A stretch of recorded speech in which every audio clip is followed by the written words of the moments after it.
तू लोग के फरमाइश से हम सब गाना सुनाई।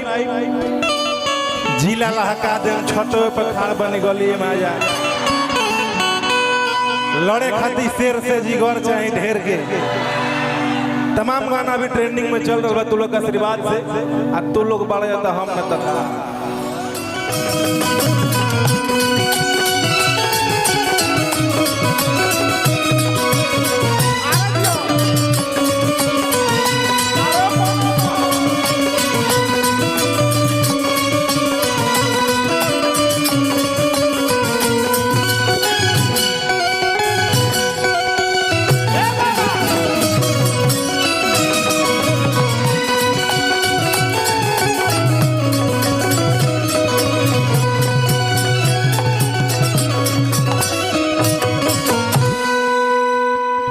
प्रेम से बोलो सच्चे दरबार की। मुक्तन के भाव लगला भक्त माई के दरबार में गोल भैया कहता का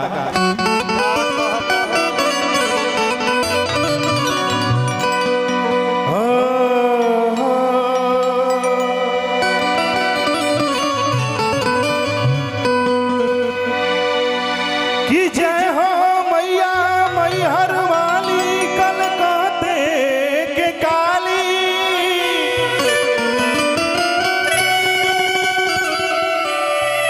हर तरखी हालाज भक्ति जनों के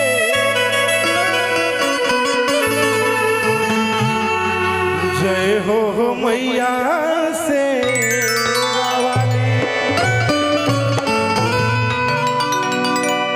हर तक किस्मत के अभागा बनी।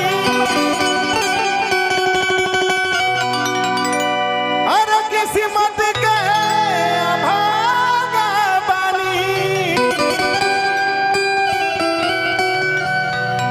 ये किस्मत के अभागा बनी कि दुख के टूटल पहाड़ बा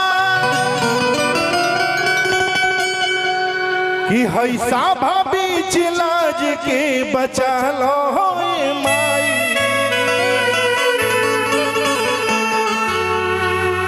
संकट में पड़ल है बेटा इसके दिया तो हार बा।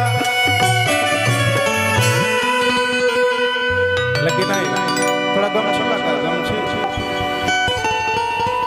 हाँ ना ठीक ठीक ना वाइट